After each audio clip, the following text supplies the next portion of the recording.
ഇവിടെ പിടികൂടപ്പെട്ട മയക്കുമരുന്നിന്റെ അളവ് തുലോം കുറവായതുകൊണ്ട് തന്നെ NDPS ആക്ട് അനുസരിച്ച് ഇവർക്ക് അത്ര വലിയ വളരെ റിഗ്രസ് ആയിട്ടുള്ള നടപടികൾ നേരിടേണ്ടി വരില്ല എന്ന സാഹചര്യം കൂടി നമ്മൾ കാണുന്നു. ഒപ്പം മറ്റു പല കേസുകൾ ഇപ്പോൾ വേടനെതിരെ ചുമത്തുന്നുണ്ട്. അതിന്റെ സാങ്കത്യം വേറെ പരിശോധിക്കേണ്ടതാണ്. NDPS കേസുകളെ മാത്രം എടുത്തു നോക്കിയാൽ 5 ഗ്രാം കഞ്ചാവുമായി പിടികൂടപ്പെട്ട ഈ അവസ്ഥയുടെ അല്ലെങ്കിൽ ഈ കേസിന്റെ തുടർ നടപടി എന്താകും?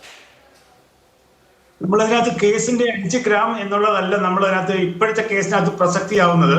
കാരണം നമ്മളതിനകത്ത് മനസ്സിലാക്കേണ്ട കാര്യം എന്ന് പറഞ്ഞാൽ, ഒരു രക്ഷിതാവ് കേടുവന്നു പോയാൽ 2-3 കുട്ടികളാണ് അതിനകത്ത് പ്രാരാബ്ധത്തിൽപ്പെടുന്നത്.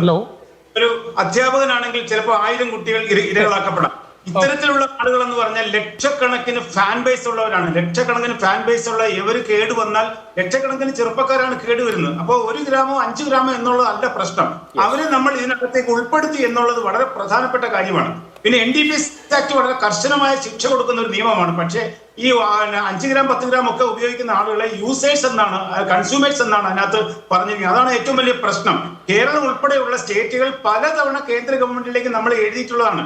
നമുക്ക് തന്നെ അറിയാവുന്ന എത്രയെങ്കിലും തവണ നമ്മൾ കേന്ദ്രത്തിലേക്ക് റിപ്പോർട്ട് കൊടുത്താണ് ഈ നിയമത്തിലെ ഈ ലൂപ്പ് ഹോൾസ് മാറ്റണം, ഈ പറയുന്ന ചെറിയ ശിക്ഷയുള്ള ആ സെക്ഷനുകൾ മാറ്റണമെന്ന് പറഞ്ഞിട്ടുണ്ട്. ഇനിയും കേന്ദ്ര ഗവൺമെന്റ് ഇത് പരിഗണിക്കുമെന്ന് തന്നെയാണ് നമ്മൾ വിശ്വസിക്കുന്നത്.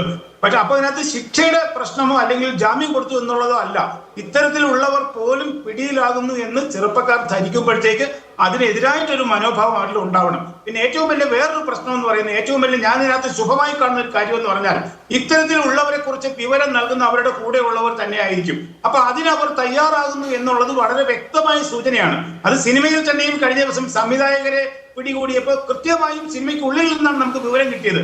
ഇത് വളരെ നല്ല ഒരു മാറ്റമാണ് ഞാൻ കരുതുന്നു.